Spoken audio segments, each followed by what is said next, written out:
피청구인이 감사원장으로서의 권한을 남용하여 감사원 소속 공무원으로 하여금 국회에 서류 제출 요구 등을 거부하도록 지시하였다는 점은 이를 입증할 만한 자료가 없습니다. 따라서 형법 123조에 직권남용죄가 성립한다고 보기 어렵습니다. 그렇다면 피청구인의 법위반이 헌법 질서에 미치는 부정적 영향이나 해악의 정도가 중대하여 피청구인에게 간접적으로 부여된 국민의 신임을 박탈하여야 할 정도에까지 이르렀다고 단정하기 어렵습니다. 따라서 피청구인의 파면을 정당화하는 사유가 존재한다고 볼 수 없습니다. 이상입니다. 재판관 이미선, 재판관 정정미, 재판관 정계선의 별개 의견의 요지를 말씀드리겠습니다. 이 사건 심판 청구가 기각되어야 한다는 결론에 있어서는 법정 의견에 동의하나 지금부터 선고를 시작하겠습니다.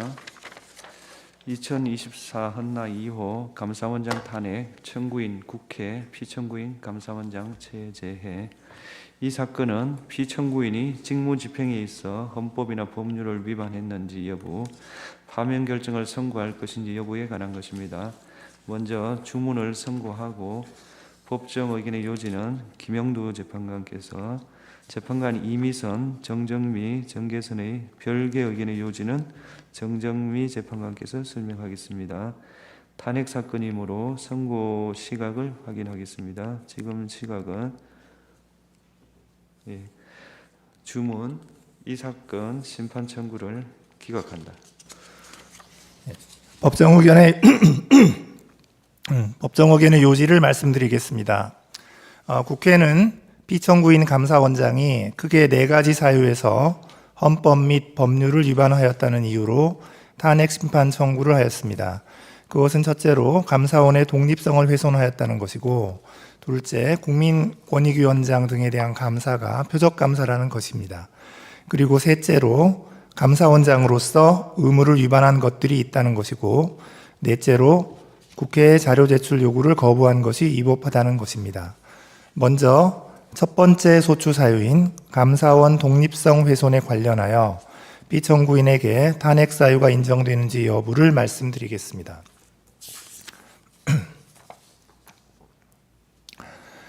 먼저 피청구인이 국회 법제사법위원회 전체 회의 및 국정감사에서 감사원이 대통령의 국정 운영을 지원하고 있다는 취지로 발언한 것이 감사원의 독립성을 훼손하였는지 여부를 보겠습니다. 위 발언의 전체적인 내용, 통상적 의미와 용법, 문맥과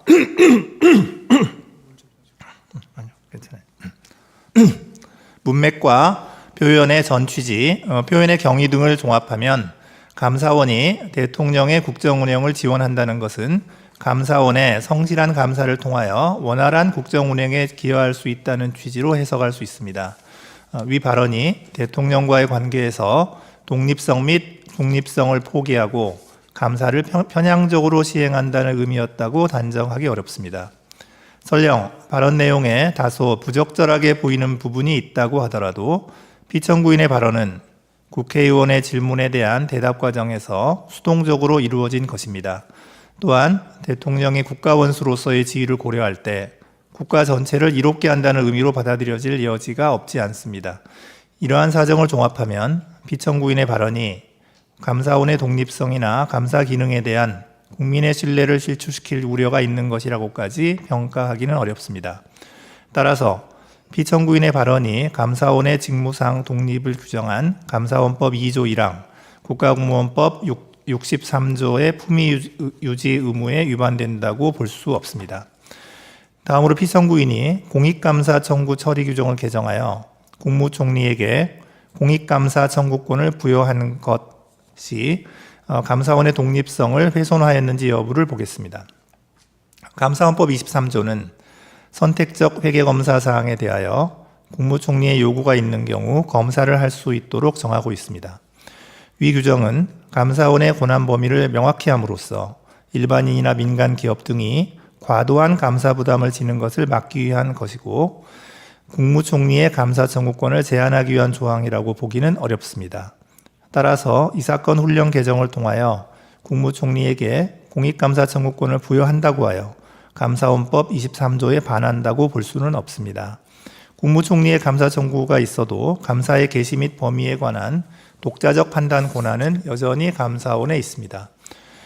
또한 행정각부를 통할하는 국무총리에게 공익감사 청구권을 부여하면 여러 부처가 관련되어 있거나 그 소관이 불분명한 사무의 경우 국무총리에 의한 감사 청구가 가능해지므로 공익감사 청구 제도가 활성화될 수 있습니다. 따라서 국무총리에게 공익감사 청구권을 부여하는 것이 감사원의 직무상 독립이나 정치적 중립성을 상실시키는 것이라고까지 평가할 수는 없습니다. 그러므로 이 사건 훈령 개정이 감사원법 2조 1항에 반한다고 보기 어렵습니다. 이와 같이 이 사건 훈령 개정이 헌법 및 감사원법에 의하여 부여된 감사원의 직무 범위나 권한의 실질적 변동을 초래한다고 보기 어려우므로 감사원의 직무 범위 등을 법률로 정하도록 한 헌법 100조에 반한다고도 볼 수 없습니다. 감사원법 12조 1항 1호는 감사원의 감사 정책에 관하여 감사위원 회의의 의결을 거치도록 규정하고 있습니다. 이 사건 훈령 개정이 감사의 기본 원칙이나 대상 방식 등에 관한 감사 정책을 변경한 것이라고 보기는 어렵습니다. 따라서 피청구인이 감사위원 회의에 의결을 거치지 않고 이 사건 훈령 개정을 하였다고 하여 감사헌법 12조 1항 1호에 반한다고 볼 수는 없습니다. 국무총리에게 공익감사 청구권을 부여하는 것이 감사원의 독립성과 중립성을 훼손하여 국민 전체를 위한 공익 실현에 반하는 결과를 초래한다고 볼 수 없는 이상 피청구인이 공무원의 성실 의무를 규정한 국가공무원법 56조를 위반하였다고 볼 수도 없습니다. 마지막으로 기록상 피청구인이 이 사건 훈령 개정 과정에서 자신의 직무 권한에 속하는 사항에 관하여 그 권한을 위법 또는 부당하게 행사하였다는 사정이 확인되지도 않으므로 형법 123조를 위반하였다고 볼 수도 없습니다. 다음으로 피청구인이 국무총리에게 감사 청구권을 부여하는 내용의 감사원법 개정을 업무 계획으로 추진하여 감사원의 독립성을 훼손하였다는 소추 사유에 관하여 보겠습니다. 기록에 의하면 피청구인이 감사원장에 취임한 이후 수립된 2022년, 2023년 업무 계획에는 위와 같은 내용이 포함되어 있지 아니합니다. 따라서 이 부분 소추 사유는 인정되지 않습니다. 다음으로 정의용 전 국가안보실장 등에 대한 수사 요청이 감사원의 독립성을 훼손하였는지 여부에 관하여 보겠습니다. 기록에 의하면 감사원은 사드 배치 지연 의혹에 대한 감사 과정에서 정의용 등 4인에게 각 직권남용 혐의 등의 혐의가 인정된다고 보아 수사 요청을 한 사실이 인정됩니다. 감사원법에 따르면 감사원은 감사 결과 범죄 혐의가 인정될 때에는 이를 수사기관에 고발하여야 하고 위 수사 요청에 따라 현재 일부 혐의자에 대하여는 압수수색 영장이 발부되어 수사가 진행 중입니다. 그렇다면 위 수사 요청이 정치적 중립성을 상실한 것으로서 감사헌법 2조 1항 및 국가공무원법 56조에 반한다고 볼 수 없습니다. 청구인은 탄핵심판 청구 이후 사드 배치 지연 의혹에 대한 감사가 공익감사 처리 규정 등을 위반하였다는 취지의 주장을 추가하였습니다. 그러나 이는 탄핵소추 의결서에 적시되지 않은 사유이므로 위 주장에 대해서는 판단할 수 없습니다. 두 번째 소추 사유인 권익위원장 등에 대한 감사와 관련하여 피청구인에게 탄핵 사유가 인정되는지 여부를 말씀드리겠습니다. 먼저 그 감사 목적이 위법하여 법률 위반이 되는지 여부에 관하여 보겠습니다. 권익위원회는 법률에 따라 설치된 행정기관으로서 감사원의 직무감찰 대상에 포함됩니다. 권익위원회의 인사관리나 행정관리에 관한 사항은 물론 권익위원장을 포함한 소속 공무원의 위법 부당행위를 바로잡기 위한 대인감찰도 모두 감사원의 직무감찰 사항에 해당합니다. 따라서 이 사건 복무감사가 감사원의 권한 범위를 넘어선 것이라고 보기는 어렵습니다. 또한 이 사건 복무감사는 다수의 제보를 근거로 실시한 특정 사안 감사로 기관 정기감사와 목적 및 대상 등이 달라 두 감사가 시기적으로 근접하여 실시되었다고 하여 감사 목적에 반한다고 볼 수 없습니다. 권익위원장 개인에 대한 대인 감찰뿐 아니라 권익위원회의 행정사무에 관한 감찰도 포함되어 있어서 권익위원장의 사퇴를 압박하기 위한 감사였다고 단정하기도 어렵습니다. 따라서 감사원법 2조 1항이나 국가공무원법 56조에 반한다고 보기 어렵습니다. 이어서 피청구인이 감사위원회의의 의결과 예고 통지 없이 이 사건 복무감사를 개시한 것이 위법한지 여부를 보겠습니다. 이 사건 복무감사는 감사원 특별조사국이 2022년 연간 업무 계획에서 정한 공직기강 확립, 공직감찰이라는 감사 운영 기본 방향에 따라 실시한 개별 감사입니다. 감사원 특별조사국에서 수행하는 대인 감찰은 감사 제보 등을 받아 상시적으로 이루어지므로 업무 계획에 구체적 감찰 사항을 특정하기 어렵고 대상 기관이 특정될 경우 감사의 밀행성도 유지하기 어렵습니다. 이에 감사원은 업무 계획에 상시 공직감찰 등 포괄적인 감사 사항만 기재하여 감사위원회의의 의결을 받고 구체적인 비위 혐의자 등이 담긴 개별 감사 계획은 감사원장의 결재를 받아 감사를 실시하고 있습니다. 따라서 감사위원회의의 의결 없이 이 사건 복무감사를 개시한 것이 감사원법 2조 1항이나 국가공무원법 56조를 위반한 것이라고 보기 어렵습니다. 한편 청구인은 피청구인이 이 사건 복무감사 전에 예고 통지를 하지 아니하여 사무처리 규칙을 위반하였다고 주장합니다. 그러나 사무처리 규칙 위반만으로는 탄핵소추 사유를 인정하기가 어렵습니다. 다음으로 피청구인이 전현희 전 권익위원장에 대하여 수사 요청을 한 것이 위법한지 여부를 보겠습니다.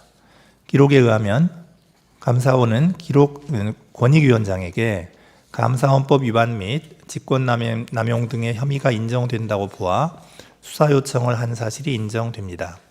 감사원은 감사 결과 범죄 혐의가 있다고 인정할 때에는 이를 수사기관에 고발하여야 합니다. 그런데 이 사건에서 제출된 증거만으로는 위 수사 요청이 객관적 사실에 반하는 내용이라고 단정하기 어렵습니다. 따라서 위 수사 요청이 현저히 자의적이라거나 정치적 중립성을 상실한 것으로서 국가공무원법 56조에 위반된다고 보기 어렵습니다. 청구인은 위 수사 요청이 감사위원 회의의 의결을 거치지 아니하여 사무처리 규칙을 위반하였다고 주장합니다. 그러나 사무처리 규칙 위반만으로는 탄핵소추 사유라고 인정하기 어렵습니다. 감사 보고서에는 권익위원장의 근태 사안 등에 대한 문제점이 구체적으로 기재되어 있으므로 감사원이 최종 불문 결정을 하였다는 사정만으로 위 수사 요청이 객관적 사실에 반하는 허위 사실을 신고한 것이라고 보기도 어렵습니다. 따라서 위 수사 요청은 형법 156조의 무고죄에 해당한다고 보기 어렵습니다. 다음으로 이 사건 복무감사의 대상 및 진행 절차가 위법하였는지 여부에 관하여 보겠습니다. 청구인은 이 사건 복무감사의 대상 중 유권 해석 사안은 권익위원회의 고유 정책 업무에 해당하므로 감사 대상으로 삼을 수 없다라고 주장합니다. 그러나 행정기관의 사무와 그에 소속한 공무원의 직무는 특별한 사정이 없는 한 감사원의 직무감찰 사항이 됩니다. 감찰 대상인 사무나 직무의 범위도 제한이 없습니다. 따라서 유권 해석 사안에 대한 감사가 감사원법상 인정된 감사원의 직무 범위를 넘어선 것이라거나 국가공무원법 56조를 위반한 것이라고 볼 수 없습니다. 청구인은 피청구인이 강압적인 감사를 하고 이 사건 복무감사와 관련한 사항을 언론에 공개하여 감사원법 등을 위반하였다고 주장합니다. 그러나 이 점에 관해서는 구체적 사실관계의 특정이나 입증이 없으므로 이 부분 소추 사유는 받아들이지 아니합니다. 청구인은 가사도 민원 사안에 대한 감사가 이 사건 복무감사의 목적 범위를 벗어난 것이라고 주장합니다. 그러나 가사도 민원 사안에 대한 감사는 권익위원회의 업무 처리 절차가 적정하였는지 여부를 점검함으로써 공직기강을 확립하고자 한 것이었습니다. 따라서 그 감사가 이 사건 복무감사의 목적 범위를 벗어났다고 보기 어렵습니다. 그러므로 행정조사기본법 4조 1항 및 국가공무원법 56조에 위반되지 않습니다.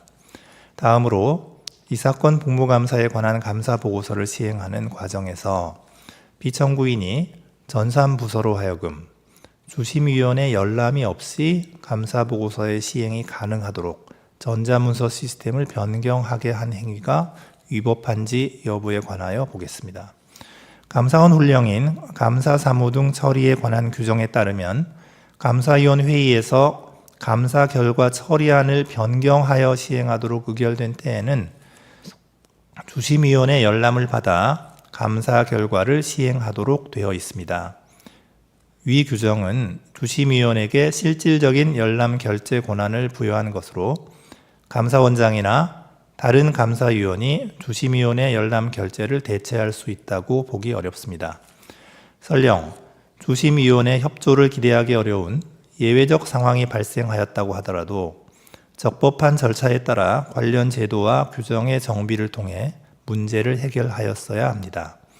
그런데 피청구인은 오로지 감사 보고서를 즉시 시행시킬 목적으로 유효하게 시행 중이던 훈령 규정의 효력을 일시 정지시키는 내용의 방침을 전달하였으므로 감사원 훈령의 제정이나 개정 절차를 준수하였다고 보기 어렵습니다. 이는 피청구인이 법령상 허용된 권한 범위를 벗어나 주심위원회 열람 권한을 침해한 것이므로 국가공무원법 56조에 위반됩니다. 다만 피청구인은 감사 결과의 시행이 늦어지는 것을 막기 위해 부득이하게 이러한 조치를 취한 것으로 보이고 이를 통하여 감사 결과의 내용을 왜곡하거나 감사 결과에 부당한 영향을 미쳤다고 보기는 어렵습니다. 그렇다면 위법 부당의 정도가 직권남용에 이른 경우라고 단정하기 어렵고 피청구인에게 직권남용의 고의가 있었다는 점이 합리적 의심의 여지 없이 증명되었다고 볼 수 없습니다. 따라서 형법 123조의 직권남용죄에 해당한다고 보기 어렵습니다. 한편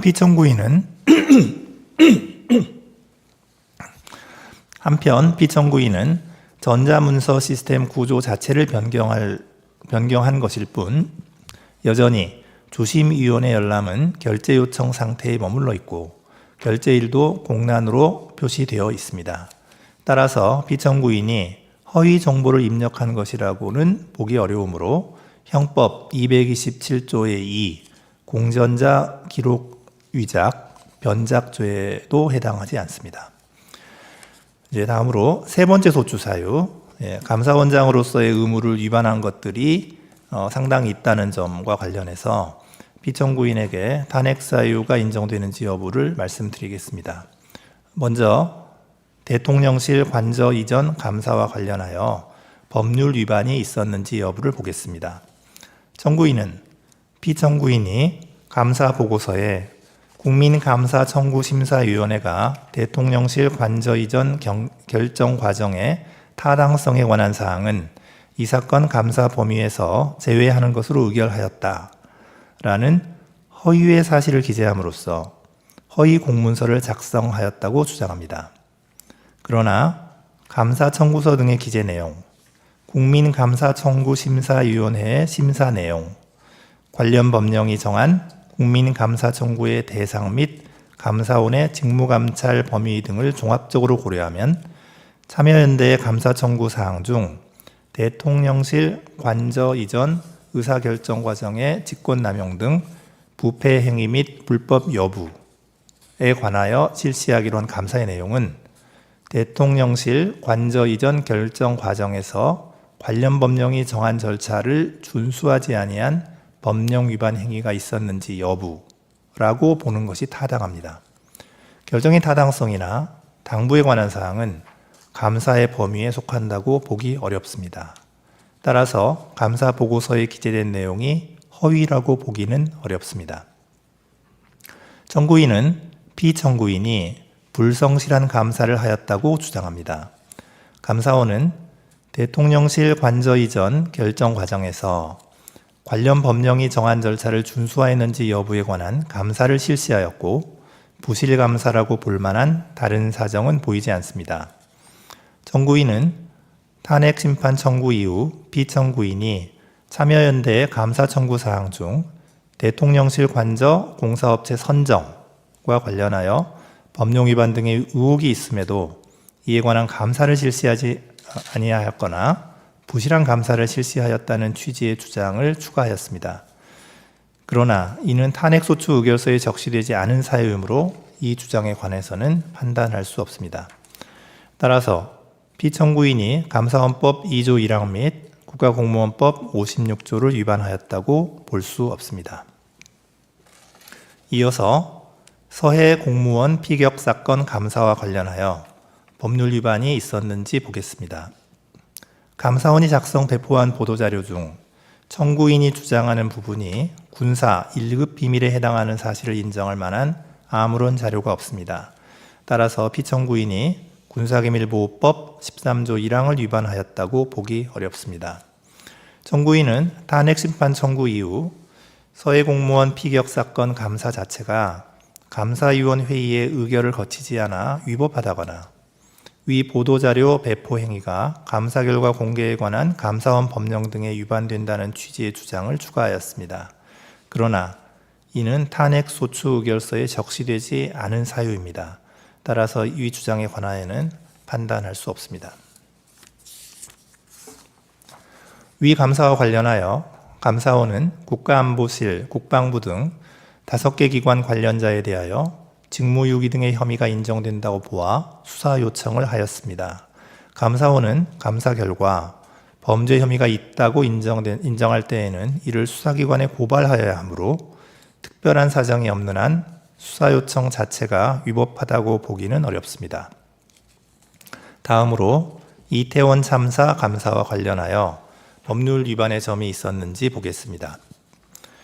이 부분 소추 사유는 피청구인이 2023년 연간 업무 계획에 이태원 참사 사건과 관련한 구체적인 감사 계획이 수립되어 있었음에도 그러한 감사 계획이 없다라는 허위 내용의 발언을 하고 같은 내용의 보도 참고 자료를 작성 배포하였다는 것입니다.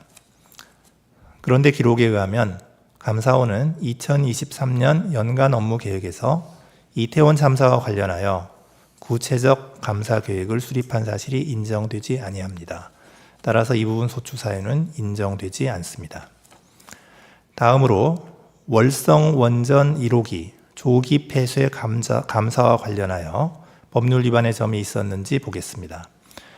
이 부분 소추 사유는 피청구인이 감사원장으로 취임하기 전의 행위입니다. 그래서 피청구인의 감사원장으로서의 직무집행에는 해당하지 않습니다.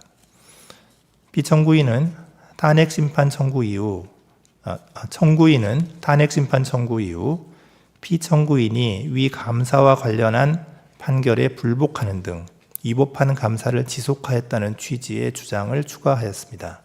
그러나 이는 탄핵 소추 의결서에 적시되지 아니한 사유이므로 이에 관하여는 판단할 수 없습니다. 다음으로 중앙선거관리위원회에 대한 감사와 관련하여 법률 위반의 점이 있었는지 보겠습니다. 중앙선거관리위원회에 대한 감사는 합의제 기관인 감사위원회의의 의결에 따라 실시된 것이므로 특별한 사정이 없는 한 피청구인이 감사원장의 지위에서 행한 행위라고 보기 어렵습니다. 따라서 이 부분 소추 사유를 피청구인이 감사위원 회의의 구성원으로서 한 위 감사 실시에 관한 의결을 문제 삼는 것으로 보더라도 기록상 피청구인이 감사위원에게 부여된 권한을 그 취지에 명백하게 어긋나게 행사하였음을 인정할 자료를 찾아볼 수 없습니다. 따라서 이 부분 소추 사유는 인정되지 않습니다. 네 번째 소추 사유인 피청구인이 국회 법제사법위원회의 서류 제출 요구에 응하지 않고 현장 검증 당시 기록의 열람을 거부한 행위가 위법한지 여부에 관하여 보겠습니다. 먼저 법제사법위원회의 서류 제출 요구에 관하여 보겠습니다. 법제사법위원회의 2024년 9월 25일자 의결에 따라 이루어진 서류 등의 제출 요구는 제출 요구일 하루 전인 2024년 10월 6일 감사원에 송달되었습니다. 정청래 위원 등의 2024년 9월 24일자 서류 제출 요구 목록은 제출 요구일 2일 내지 5일 전인 2024년 9월 25일 감사원에 송달되었습니다. 위원회 제적위원 3분의 1 이상의 요구로 이루어진 전현희, 이성윤 위원의 2024년 9월 30일자 서류 제출 요구 목록은 제출 요구일 2일 내지 3일 전인 2024년 9월 30일 감사원에 송달되었습니다. 따라서 위 서류 제출 요구들은 서류 제출 요구가 늦어도 제출 요구일 7일 전에 송달되어야 한다라는 국회에서의 증언 감정 등에 관한 법률이 정한 절차를 준수하였다고 보기 어렵습니다. 그렇다면 적법한 절차에 따라 서류 제출 요구가 있었다고 보기 어려우므로 피청구인의 서류 제출 거부 행위는 국회 증언 감정법에 위반된다고 볼 수 없습니다. 다음으로 현장 검증에 관하여 보겠습니다. 이 사건 현장 검증 실시 통보서는 국회 증언 감정법이 정한 절차를 준수하여 송달되었습니다. 피청구인은 현장 검증 실시 중에 회의록 열람을 거부하였고 국회 증언 감정법상 검증을 거절할 수 있는 사유에 관한 소명도 이루어지지 않았습니다. 따라서 이러한 열람 거부 행위는 국회 증언 감정법 10조 4항 및 4조 1항에 위반됩니다. 다만 감사원은 감사원의 직무상 독립성을 저해할 우려가 있어서 감사위원회의 회의록을 제출할 수가 없다라는 취지의 답변서를 제출하였습니다. 이에 비추어 보면 감사원장인 피청구인이 구체적으로 직무를 수행해야 할 자기 의무가 있는데도 이를 저버린다고 인식하고 의무를 이행하지 않은 것으로까지 보기는 어렵습니다. 따라서 위 열람 거부 행위 등이 형법 122조 직무유기죄에 해당한다고는 볼 수 없습니다. 피청구인이 감사원장으로서의 권한을 남용하여 감사원 소속 공무원으로 하여금 국회에 서류 제출 요구 등을 거부하도록 지시하였다는 점은 이를 입증할 만한 자료가 없습니다. 따라서 형법 123조에 직권남용죄가 성립한다고 보기 어렵습니다. 마지막으로 앞서 인정된 법률 위반 사항들이 피청구인을 파면할 정도로 중대한 법 위반에 해당하는지 여부에 관하여 종합적으로 살펴보겠습니다. 감사원장의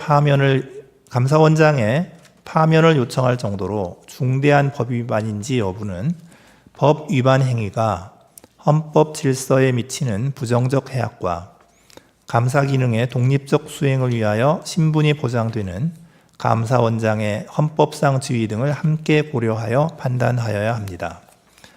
피청구인은 감사원의 전자문서 시스템을 변경하여 주심위원회 열람 없이 감사보고서를 시행할 수 있도록 함으로써 국가공무원법 56조를 위반하였습니다. 다만 이는 감사 결과의 원활한 시행을 위한 것으로 볼 여지가 있고 피청구인에게 특별히 감사 결과에 관여하거나 부당한 영향을 미치기 위한 의도가 있었다고 보기는 어렵습니다.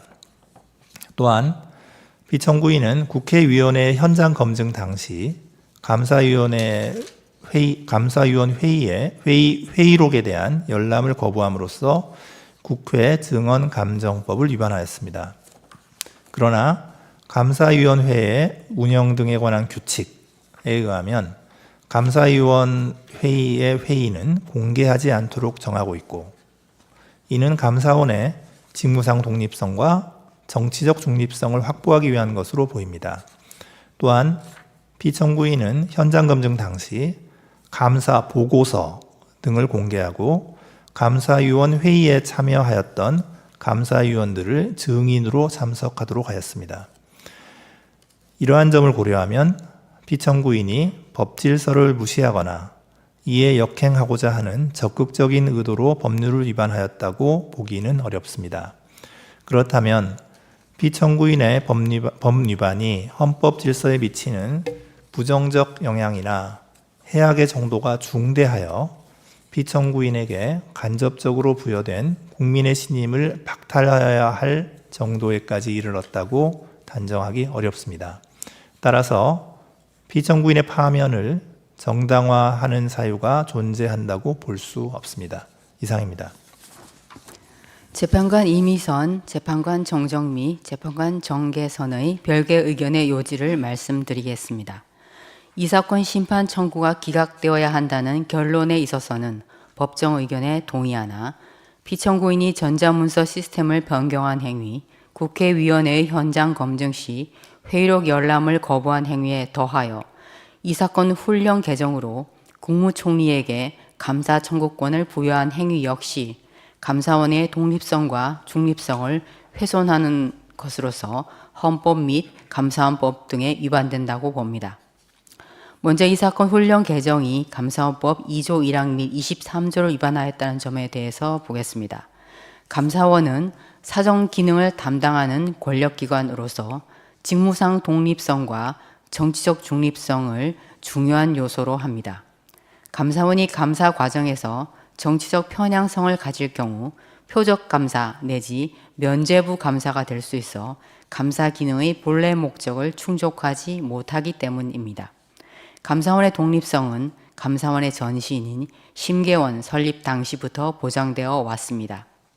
헌법 및 감사원법은 감사원의 직무상 독립성과 중립성을 보장하기 위하여 감사원장 및 감사위원의 임기 보장, 신분 보장, 겸직 및 정치운동의 금지 등을 규정하고 있습니다.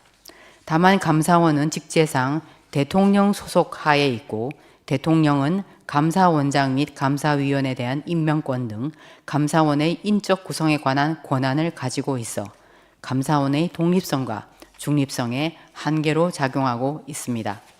그럼에도 피청구인은 이 사건 훈령 개정을 통해 대통령을 보좌하는 국무총리에게 공익감사 청구권을 부여하였는 바, 이는 감사원이 지니는 위와 같은 독립성의 한계를 더욱 가중시킬 우려가 있습니다.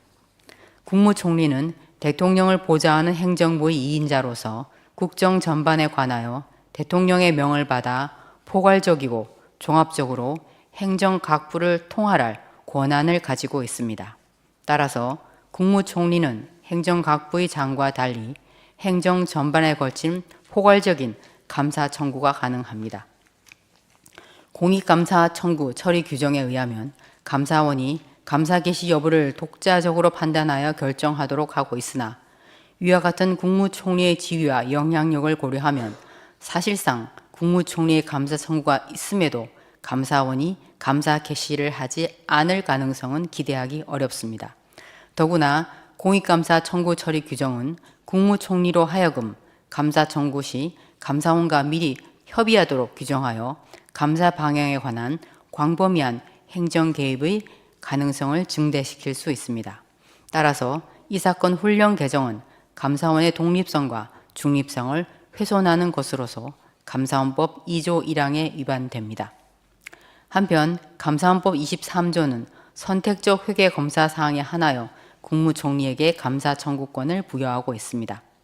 국무총리의 앞서 본 지위와 영향력, 헌법과 법률이 감사원의 독립성과 중립성을 보장하고 있는 취지 등을 고려할 때 감사원법 23조에 규정된 국무총리의 감사 청구권은 위 조항에 규정된 선택적 회계 검사 사항의 하나여만 제한적으로 인정된다고 해석함이 타당합니다. 따라서 이 사건 훈령 개정은 선택적 회계 검사 사항에 한하여 국무총리에게 감사 청구권을 부여한 감사원법 23조에도 위반됩니다. 다음으로 이 사건 훈령 개정이 헌법 100조, 감사원법 12조 1항 1호를 위반하였는지에 관하여 보겠습니다. 헌법 100조는 감사원의 직무 범위 등에 관한 사항을 법률로 정하도록 규정하고 있습니다.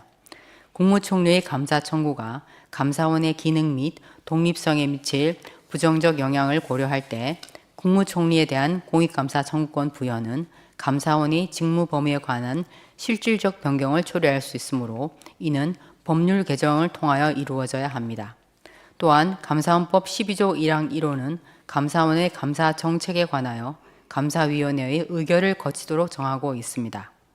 국무총리에게 공익감사 청구권을 부여하는 것은 감사원의 감사 대상이나 범위에 중요한 영향을 미치는 감사 정책의 변경 사항이라고 볼 수 있으므로 이는 감사위원회의 의결을 거쳐 결정하여야 합니다.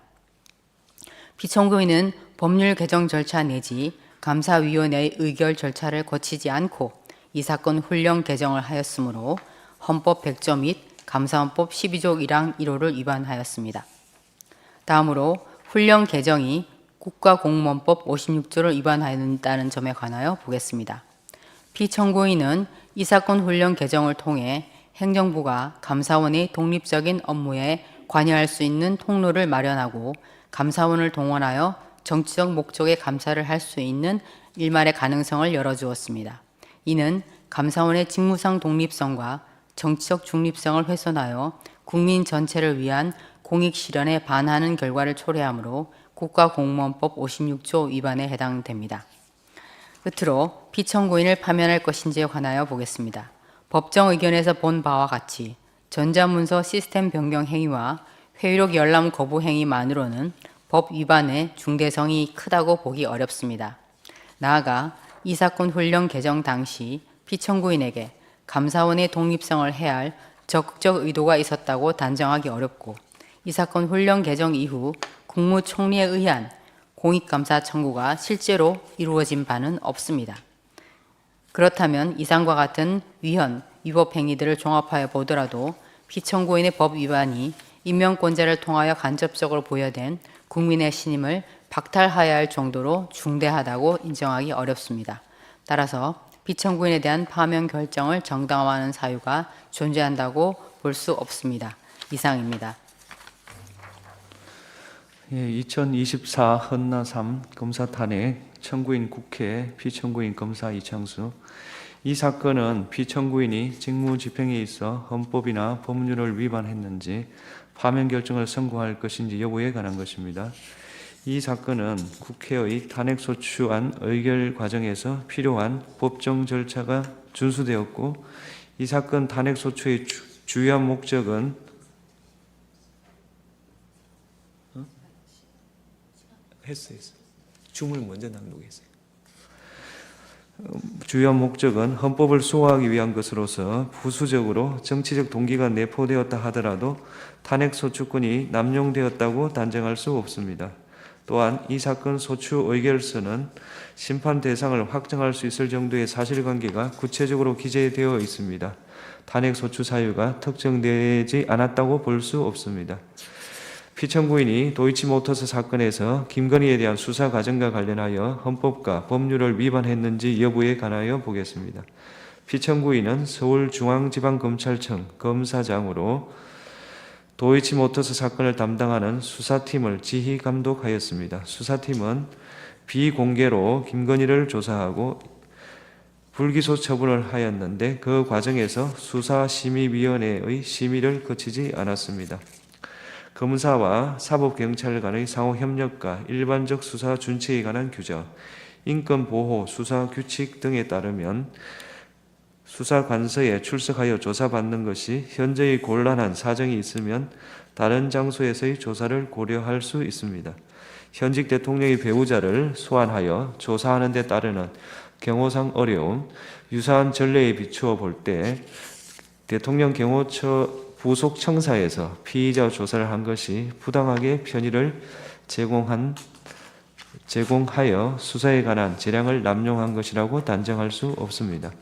수사심의위원회를 통한 의견 청취는 임의적 절차로 소집 요청은 지방검찰청 검사장의 소집 여부는 검찰총장의 재량사항입니다. 불기소 처분 당시 검찰총장의 수사권이 배제되어 있어 피청구인은 수사의 공정성에 대한 다른 논란을 일으킬 여지가 있으므로 소집 요청을 하지 않았다고 주장하는 바 피청구인이 소집 요청을 하지 않은 것이 재량을 남용했다고 할 수 없습니다. 도이치모터스 사건의 수사 과정, 주범, 공범에 대한 형사재판에서 김건희 명의의 증권 계좌들이 주범들의 시세 조정 범행에 활용된 사실은 확인되었습니다. 따라서 김건희에게 공동 가공의 의사가 있었는지, 정범이 시세 조종 행위를 한다는 사실을 인식하였는지 여부를 확인하기 위해 김건희의 문자나 메신저 내용, PC 기록 등을 확보할 필요가 있었음에도 불구하고 피청구인이 위와 같은 증거를 수집하기 위해 적절히 수사를 지휘 감독하였는지 다소 의문이 있습니다. 다만 피청구인은 수사가 시작된 뒤 4년이 지나고 시세 조종 사실이 일어난 지 상당한 기간이 지난 뒤 수사에 관여하게 돼 추가 수사를 하여도 별다른 증거를 수집할 가능성이 없다고 판단하였을 수 있고, 이 사건 심판에서 청구인의 기록 인정등본 송부 촉탁 신청에 대해 서울고등검찰청에서 송부 불가 회신을 하여 추가 수사 필요성 여부를 판단할 수 있는 자료가 충분하지 않습니다.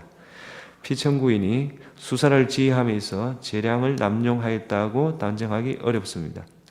피청구인이 불기소 처분 뒤 기자회견, 백브리핑에서의 발언, 보도 참고자료 배포, 국정감사 중 발언과 관련하여 헌법과 법률을 위반하였는지 여부를 보겠습니다. 피청구인은 기자회견, 백브리핑에 참석하지 않았고 당시 배포된 보도 참고 자료에는 이 사건 소추 의결서에서 지적하는 허위 사실이 기재되어 있지 않습니다. 피청구인은 국정감사에서 정청래 위원장이 도이치모터스 사건으로 피압수자를 김건희로 하는 압수수색 영장 청구는 안 한 것이 아니냐 취지로 질문하자 그렇다 취지로 답하였습니다. 피청구인이 이 사건 소추 의결서에 지적한 허위 사실, 영장 청구를 하였으나 기각되었다는 답변을 했다고 볼 수 없습니다. 피청구인이 당시 이 사건 수사팀이 코바나 컨텐츠 협찬 뇌물 수수 의혹 사건, 도이치모터스 사건을 같이 수사했다고 발언한 것은 수사팀이 2020년 11월 5일 코바나 사건을 배당받았고 도이치모터스 사건은 코바나 사건에 관한 김건희의 휴대전화, PC 등을 대상으로 한 영장 청구 직후인 2020년 11월 25일 수사팀으로 재배당되었으므로 허위사실이라고 단정하기 어렵습니다.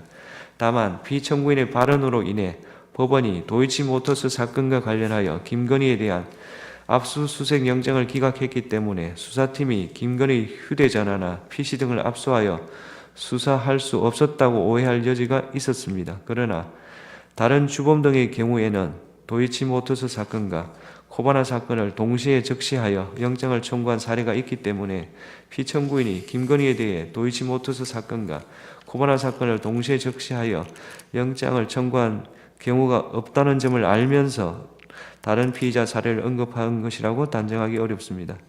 피청구인은 유상범위원회 전주 중에 압수수색 영장을 청구하여 계좌 추적을 한 사람이 있느냐는 질문에 없다고 답변하였는데 피청구인은 이 승건에 대한 압수수색 사례의 경우 단순한 전주가 아니라 시세 조종 주범으로 의심되어 압수수색을 한 것이어서 위와 같이 답변한 것이라고 주장하고 피청구인이 허위의 진술을 한 것이라고 단정하기 어렵습니다. 피청구인은 국정감사 중 김건희가 옆에 있었는지 확실하지 않았다는 이정필의 법정 진술을 그 자리에 있었는지 기억이 잘 안 난다라고 말한 것으로 표현하였습니다. 다만 피청구인이 그 차이를 인식하고도 의도적으로 이정필의 법정 진술을 김건희에게 유리하게 변경하여 진술한 것이라고 보이지는 않습니다. 이러한 사정을 종합하면 피청구인의 국정감사에서의 답변이 법령을 위반한 것이라고 볼 수 없습니다. 피청구인이 검사 김민구를 도이치모터스 사건 수사에 참여한 것에 관하여 보겠습니다. 직무 대리 명령의 요건이나 절차상 어떠한 위법이 있었는지 구체적 증명이 없으므로 피청구인이 검사 김민구의 수사 참여와 관련하여 헌법이나 법률을 위배했다고 인정되지 않습니다. 그렇다면 김건희의 도이치모터스 사건의 수사 과정, 김건희에 대한 불기소 처분 뒤 기자회견, 국정감사장에서 발언, 보도 참고 자료 제공, 검사 김민구의 도이치모터스 수사 주가 조작 사건 수사 참여와 관련하여 피청구인이 직무집행에 있어서 헌법이나 법률을 위배한 때에 해당하지 아니하므로 이 사건 심판 청구는 이유 없습니다. 주문, 지금 시각은 주문을 선고하겠습니다. 주문, 이 사건 심판 청구를 기각한다. 2024 헌나사 검사 탄핵, 청구인 국회, 피청구인 검사 조상원. 이 사건은 피청구인이 직무집행에 있어서 헌법이나 법률을 위반했는지 여부, 파면 결정을 선고할 것인지 여부에 관한 것입니다. 이 사건은 앞서 2024 헌나 사무에서 본 것과 마찬가지로 탄핵소추안 의결 과정에서 필요한 법정 절차가 준수되었고 탄핵소추권이 남용되었다고 단정할 수 없으며 탄핵소추 사유가 특정되지 않았다고 볼 수 없습니다. 피청구인이 도이치모터스 주가 조작 사건에서 김건희에 대한 수사 과정과 관련하여 헌법과 법률을 위반하였는지 여부에 관하여 보겠습니다. 피청구인은 서울중앙지방검찰청 4차장 검사로서 김건희의 도이치모터스 주가 조작 사건을 담당하는 수사팀을 지휘감독하였습니다. 2024 헌나 3호 사건에서 살핀 바와 같이 피의자를 대통령 경호처 부속 청사에서 조사를 한 것이 부당하게 편의를 제공한 것은 아니어서 피청구인이 수사에 관한 재량을 남용한 것이라고 단정할 수 없습니다. 피청구인은 수사심의위원회 소집 요청이나 소집을 할 권한이 없으므로 수사심의위원회의 의견 청취를 거치지 않은 것이 피청구인의 재량 남용이라고 할 수 없습니다. 피청구인이 증거를 수집하기 위해서 적절히 수사를 지휘 감독하였는지 다소 의문이 있습니다. 다만 피청구인은 시세 조정 시기 수사가 시작된 뒤 상당한 기간이 지나 수사에 관여하였고 이 사건 심판에서 추가 수사 필요성 여부를 판단할 수 있는 자료가 충분하지 않으므로 피청구인이 재량을 남용하였다고 단정하기 어렵습니다. 피청구인이 불기소 처분 뒤 기자회견, 백브리핑에서 발언, 보도 참고 자료 배포, 국정감사 중의 발언과 관련하여 헌법과 법률을 위반하였는지 여부를 보겠습니다. 2024년 10월 17일 기자회견, 백브리핑에서 이 사건 소추 의결서에 지적하는 발언을 한 것은 피청구인이 아니며 당시 배포된 보도 참고 자료에는 이 사건 소추 의결서에서 지적하는 허위 사실이 기재되어 있지 않습니다. 2024년 10월 18일 국정감사에서 발언은 이창수가 하였고 피청구인은 발언하지 않았습니다. 피청구인이 기자회견, 백브리핑, 국정감사 중 허위사실을 말하였다는 소추 사유는 인정되지 않습니다. 따라서 김건희의 도이치모터스 사건의 수사 과정, 김건희에 대한 불기소 처분 뒤 기자회견, 국정감사장에서 발언, 보도 참고자료 제공 관련해서 피청구인이 직무집행에 있어서 헌법이나 법률을 위반한 때에 해당한다고 인정되지 않으므로 이 사건 심판 청구는 이유 없습니다. 선고 시각은 주문을 선고하겠습니다. 이 사건 심판 청구를 기각한다. 2024 헌나 5호 검사 탄핵, 청구인 국회, 피청구인 검사 최재훈. 이 사건은 직무 집행에 있어서 헌법이나 법률을 위반했는지 파면 결정을 선고할 것인지 여부에 관한 것입니다. 이 사건은 앞서 2024 헌나 3호에서 본 바와 같이 탄핵소추안 의결 과정에서 필요한 법정 절차가 준수되었고 탄핵소추권이 남용되었다고 단정할 수 없으며 탄핵소추 사유가 특정되지 않았다고 볼 수 없습니다. 피청구인이 도이치모터스 주가 조작 사건에서 김건희에 대한 수사 과정과 관련하여 헌법과 법률을 위반하였는지 여부에 관하여 보겠습니다. 피청구인은 도이치모터스 사건의 수사팀 부장검사로 임명되었습니다. 2024 헌나 3 사건에서 살핀 것과 같이 피의자를 대통령 경호처 부속 청사에서 조사를 한 것이 부당하게 편의를 제공한 것은 아니어서 피청구인이 수사에 관한 재량을 남용한 것이라고 단정할 수 없습니다. 피청구인은 수사심의위원회 소집 요청이나 소집을 할 권한이 없습니다. 수사심의위원회 의견 청취를 거치지 않은 것은 피청구인이 재량을 남용한 것이라고 할 수 없습니다. 피청구인이 위와 같은 증거를 수집하기 위해 적절히 수사를 하였는지 다수 의문이 있습니다. 다만 피청구인은 시세 조정 시기 수사가 시작된 뒤 상당한 기간이 지나 수사에 관여하였고 이 사건 심판에서 추가 수사 필요성 여부를 판단할 수 있는 자료가 충분하지 않으므로 피청구인이 재량을 남용하였다고 단정하기 어렵습니다. 피청구인이 불기소 처분 뒤 기자회견, 백브리핑에서 발언, 보도 참고자료 배포, 국정감사 중 발언과 관련하여 헌법과 법률을 위반했는지 여부에 관해서 보겠습니다. 기자회견 및 백브리핑에서 피청구인은 기자들의 질문에 답하였습니다. 이 자리에서 배포된 보도 참고 자료에는 허위 사실이 기재되어 있지 않으므로 보도 참고 자료 배포와 관련하여 형법상 허위 공문서 작성, 동행사죄에 해당한다고 볼 사정은 없습니다. 피청구인은 도이치모터스 사건에서 김건희의 휴대전화 등에 대한 영장 청구를 하였으나 기각되었다가 발언하였는데 이 영장은 코바나 사건에 관한 것입니다.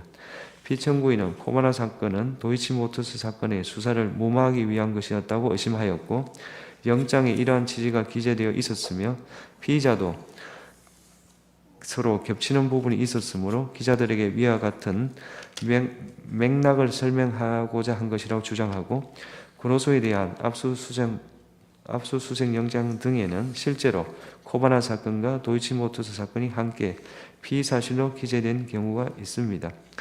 피청구인은 장시간에 걸쳐 질의응답을 하는 과정에서 도이치모터스 사건과 코바나 사건을 연관지어 설명하다가 다소 모호하여 혼동을 초래하는 발언을 하였을 가능성이 있습니다.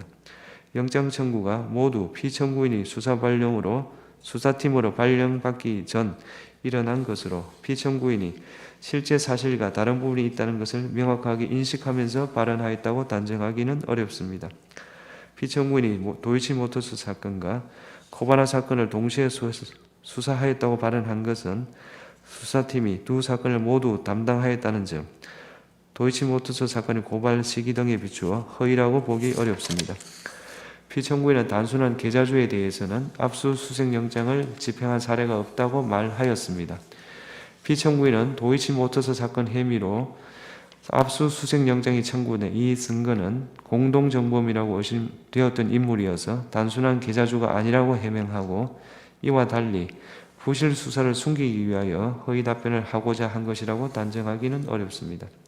피청구인은 이정필이 법정에서 진술한 것을 과장하였습니다. 그런데 피청구인은 이정필의 수사 초기 진술과 법정 진술이 상이하여 다소 부정확한 설명을 하게 되었다는 취지로 해명하고 피청구인이 허위임을 인식하고 의도적으로 발언을 하였다고 인정할 증거가 부족하여 형법상 허위사실 유포에 의한 업무방해죄에 해당하기 어려우며 국가공무원법 56조, 63조를 위반한 것이라고 볼 수 없습니다. 한편 소추 사유 중 피청구인은 국정감사에 출석하지 않았습니다. 국정감사 중 허위사실을 말하였다는 소추 사유는 인정되지 않습니다. 따라서 김건희의 도이치모터스 사건의 수사 과정, 김건희에 대한 불기소 처분 뒤 기자회견, 국정감사장에서 발언, 보도 참고 자료 제공과 관련하여 피청구인이 직무 집행에 있어서 헌법이나 법률을 위반한 때에 해당한다고 인정되지 않으므로 이 사건 심판 청구는 이유 없습니다. 선고 시각이 주문을 선고하겠습니다. 이 사건 심판 청구를 기각한다. 이상 선고를 마치겠습니다.